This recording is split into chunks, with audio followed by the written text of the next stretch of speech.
வணக்கம் நண்பர்களே. Digital health Tamil channel உங்களை அன்புடன் வரவேற்கிறது. இன்று நம்ம நாட்டில் பலரையும் பாதிக்கக்கூடிய ஒரு பொதுவான ஜெரிமான பிரச்சனையை தான் பார்க்க போகிறோம். என்ன அப்படின்னா கால் ஸ்டோன்ஸ், அதாவது பித்தப்பை கற்கள். இதை பற்றி தான் நம்ம இந்த வீடியோவில் பார்க்க போகிறோம். சாப்பிட்ட பிறகு வலது மேல் வயிற்று வலி, குமட்டல், வாந்தி அல்லது ஜீரண கோளாறு ஏற்படுகிறதா? அது பித்தப்பை கற்களின் அறிகுறிகளாக இருக்கலாம். நம்ம இந்த வீடியோவில் என்ன பார்க்க போகிறோம் அப்படின்னா, கால் ஸ்டோன்ஸ், பித்தப்பை அப்படின்னா என்ன, இது ஏன் ஏற்படுகிறது, அறிகுறிகள் என்னென்ன, யாருக்கு அதிக ஆபத்தை ஏற்படுத்துகிறது, எப்படி கண்டறிவது, சிகிச்சை என்னென்ன, என்ன சாப்பிட வேண்டும், என்ன தவிர்க்க வேண்டும், எப்போது மருத்துவரை அணுக வேண்டும் என்பதை பற்றி தான் இந்த வீடியோவில் முழுமையாக பார்க்க போகிறோம். நீங்கள் வீடியோ ஃபுல்லாக பாருங்கள், நிறைய நல்ல பயனுள்ள தகவல்கள் கிடைக்கும். பிடிச்சிருந்தால் லைக் பண்ணுங்கள், ஷேர் பண்ணுங்கள், சப்ஸ்கிரைப் பண்ணுங்கள். முதல்ல என்ன பார்க்க போகிறோம் அப்படின்னா, கால் ஸ்டோன் என்ன அப்படின்னு பார்க்க போகிறோம். கால் ஸ்டோன் அப்படின்னா ஒரு பித்தப்பை. பித்தப்பை என்பது கல்லீரலின் கீழே இருக்கும் ஒரு சிறிய உறுப்பு தான் இது பித்தப்பை. இது கல்லீரலில் உற்பத்தி செய்யும் பித்த நீரை, அதாவது பைல்ஸ் அப்படின்னு சொல்லுவாங்க, சேமித்து வச்சிருக்கும். பித்த நீரில் உள்ள சில பொருட்கள் சமநிலை இழக்கும் போது அவை சிறிய சிறிய கற்களாக மாறுகின்றன. அவற்றையே கால் ஸ்டோன், பித்தப்பை கற்கள் என்று கூறப்படுகிறது. ஸோ கால் ஸ்டோன் என்ன அப்படின்னா, பித்தப்பை என்பது கல்லீரலின் கீழே இருக்கும் ஒரு சிறிய உறுப்பு. அதுதான் நம்ம கால் பிளாடர். அதாவது கால் பிளாடர் என்பது கல்லீரலின் கீழே இருக்கும் ஒரு சிறிய உறுப்பு. இந்த கல்லீரல் உறுப்பில் உற்பத்தி செய்யும் பித்த நீரை சேமித்து வச்சிருது. பித்த நீரில் உள்ள சில பொருட்கள் சமநிலை இழக்கும் போது அவை சிறிய கற்களாக மாறுகின்றன. அவற்றை தான் கால் ஸ்டோன், பித்தப்பை கற்கள் என்று அழைக்கிறோம். கால் ஸ்டோனை சில வகைகளாக பிரிக்கலாம்.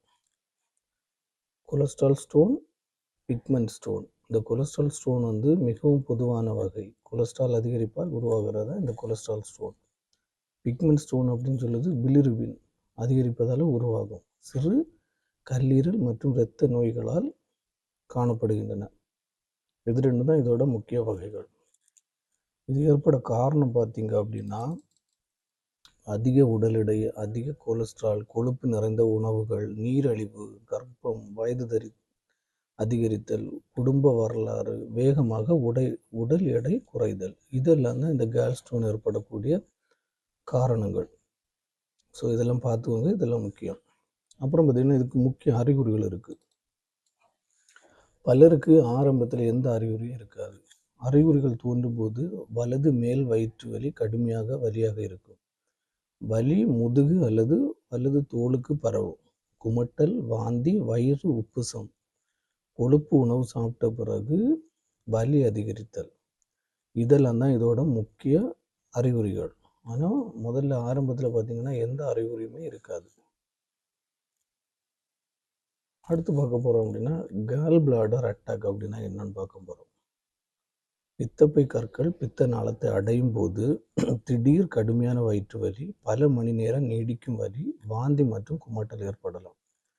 இது மருத்துவ கவனம் தேவைப்படும் நிலம். அதாவது இந்த கால் பிளாடர் அட்டாக் அப்படின்னு சொல்லும்போது பயங்கரமாக கடுமையான வயிற்று வலி இருக்கும், பல மணி நேரம் நீடிக்கும், வாந்தி மற்றும் குமட்டல் ஏற்படும். இதுதான் இதோட முக்கிய இது. அப்போ இது இருந்ததுன்னா மருத்துவரை நீங்கள் அணுகணும் உடனே. இது யாருக்கு அதிக ஆபத்து பார்த்தீங்கன்னா, பெண்கள், 40 வயதிற்கு மேற்பட்டவர்கள், உடல் பருமன் உள்ளவர்கள், கர்ப்பிணிகள், நீரிழிவு நோயாளிகள், குடும்ப வரலாறு உள்ளவர்கள், இவர்களுக்கெல்லாம் இது அதிக ஆபத்தை ஏற்படுத்த வாய்ப்பு இருக்குது.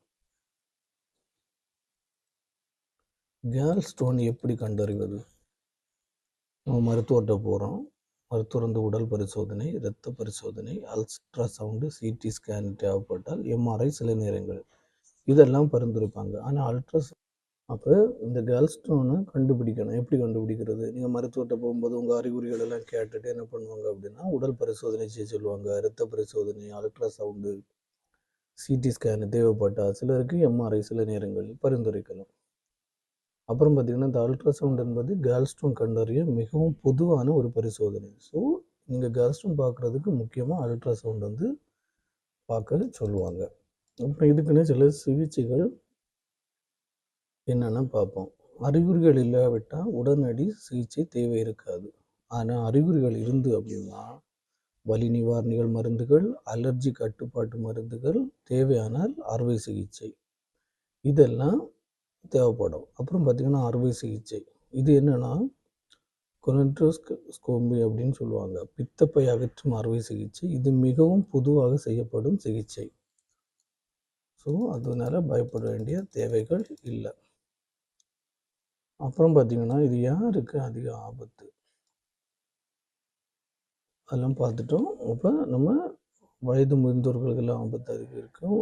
நிறைய கொழுப்பு சாப்பாடுங்கள் இதெல்லாம் இருக்கும். அப்புறம் சாப்பிட வேண்டிய உணவுகள் பார்த்திங்க அப்படின்னா கீரைகள், காய்கறிகள், பழங்கள், முழு தானியங்கள், குறைந்த கொழுப்பு புரத உணவுகள், போதுமான அளவு தண்ணீர் குடிக்கணும். இதெல்லாம் தான் நீங்கள் முக்கியமாக எடுக்க வேண்டிய உணவுகள். ஸோ நீங்கள் என்ன வந்தாலும் எது வந்தாலும் நீங்கள் உணவுகள் கரெக்டாக ஃபாலோ பண்ணிங்கனாலே பாதி ப்ராப்ளங்கள் உங்கள் உடம்புலேருந்து போகிறதுக்கான வழிமுறைகள் உண்டு. அப்புறம் சில உணவுகளை தவிர்த்தணும். இது என்னோடய வீடியோ பார்த்திங்கன்னா எல்லாத்தையும் ஒரே பேட்டர்னாக இருக்கும்.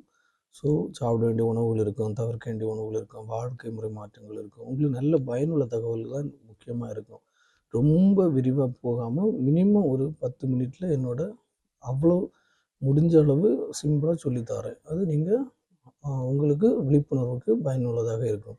தவிர்க்க வேண்டிய உணவுகள் பார்த்திங்கன்னா அதிக எண்ணெய் உணவுகள், ஜங்க் உணவுகள், தீவிரமாக பொரித்த உணவுகள், அதிக கொழுப்பு இறைச்சி, அதிக இனிப்பு, அதிக குளிர்பானங்கள் இதெல்லாம் நீங்கள் அவாய்ட் பண்ணிங்கன்னா உங்களுக்கு நல்லது.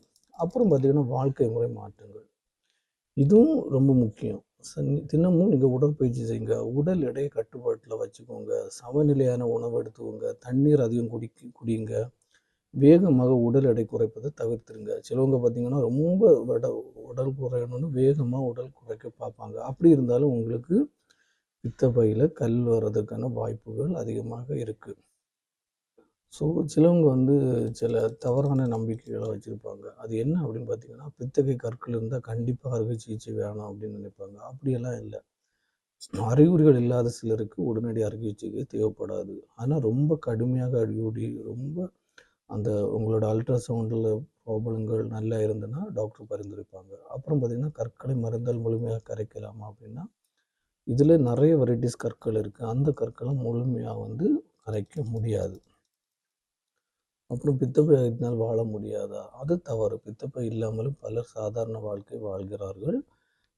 அது அப்படின்னா நீங்கள் உணவை கரெக்ட் டைமுக்கு எடுக்கணும், கரெக்ட் குவான்டிட்டியில் எடுக்கணும். அதெல்லாம் எடுத்திங்கன்னா உங்களுக்கு எந்த பிரச்சனையும் இருக்காது. எப்போதும் மருத்துவரை அணுகணும். நம்ம எல்லாம் பார்த்துட்டோம், எல்லாம் தெரிஞ்சிடுச்சு. இப்போ மருத்துவரை எப்போது அனுப்பணும்னு சிலருக்கு கன்ஃபியூஷன். கடுமையான வயிற்று வலி, காய்ச்சல், கண்கள் மஞ்சள் நிறமாக மாறுவது, தொடர்ந்து வாந்தி, சாப்பிட முடியாத நிலை, இந்த அறிகுறிகள் இருந்தால் நீங்கள் உடனடியாக மருத்துவரை காணணும். ஸோ நீங்கள் ஸ்கிப் பண்ணிடாதீங்க. மருத்துவரை பார்க்காம வீட்டில் இருந்து இல்லை ஒரு ஃபார்மசியில் போய்ட்டு மருந்து வாங்கி சாப்பிட்றது இதெல்லாமே நீங்கள் வச்சுருக்காதீங்க. உடனே மருத்துவரை அணுகி அதோட என்ன ப்ராப்ளம்னு கண்டுபிடிங்க. அப்புறம் பார்த்திங்கன்னா கேல்ஸ்டோனை தடுப்பது எப்படி? அது நேரமாக சொன்ன மாதிரி தான். வாழ்க்கை மாற்றங்களும் தடுப்பதும் ஒரே மாதிரி தான் இருக்கும். உடல் எடையை கட்டுப்படுத்தணும், ஆரோக்கியமான உணவு சாப்பிடணும், தினசரி உடற்பயிற்சி செய்யணும், அதிக கொழுப்பு உணவுகளை குறைக்கணும், போதுமான அளவு தண்ணீர் குடிக்கணும், மெதுவாக உடல் எடை குறைக்கணும். இதெல்லாம் தான் உங்களோட கேல்ஸ்டோன் வராமல் தடுக்க முடியும். ஸோ நண்பர்களே, என்னோடய எல்லா வீடியோலையும் உங்களுக்கு பயனுள்ள நிறைய தகவல் சொல்லியிருப்பேன். முடிஞ்ச அளவு எல்லா வீடியோவும் போய் பாருங்கள். நிறைய பயனுள்ள தகவல்கள், விழிப்புணர்வு தகவல்கள் இருக்கும். ஸ்கிப் பண்ணாமல் பாருங்கள். நண்பர்களே, கேல்ஸ்டோன் அதாவது பித்தப்பை கற்கள் என்பது பொதுவான பிரச்சனையாக இருந்தாலும் சரியான நேரத்தில் கண்டறிந்து சிகிச்சை பெற்றால் பெரும்பாலானவர்களுக்கு நல்ல கட்டுப்பாடு கிடைக்கும். ஆரோக்கியமான உணவு, ஆரோக்கியமான பித்தப்பை, ஆரோக்கியமான வாழ்க்கை. இந்த வீடியோ உங்களுக்கு பயனுள்ளதாக இருக்கும்னு நம்புகிறேன். அப்படி இருந்துச்சுன்னா லைக் பண்ணுங்கள், ஷேர் பண்ணுங்கள், கமெண்ட் பண்ணுங்கள் மற்றும் சப்ஸ்கிரைப் பண்ணுங்கள். மேலும் இது போன்ற மருத்துவ விழிப்புணர்வு வீடியோவுக்கு டிக்சல் ஹெல்த் தமிழ் சேனலை தொடர்ந்து பாருங்கள். பிளேலிஸ்ட்டு போங்க, அங்கே ஒன் டே ஒன் டிசீஸ்னு ஒரு பிளேலிஸ்ட் இருக்கும். அதில் போய் பாருங்கள். டெய்லி ஒவ்வொரு வீடியோ போட்டிருப்பேன். உங்களுக்கு நிறைய பயனுள்ள தகவல் கிடைக்கும். அதை பார்த்து நல்ல விழிப்புணர்வோடு உங்களோட உடலை ஆரோக்கியத்தோடு வைத்துக்கொள்ளுங்கள். மீண்டும் நாளை ஒரு நல்ல தகவலுடன் உங்களோடு சந்திக்கிறேன். நன்றி, வணக்கம்.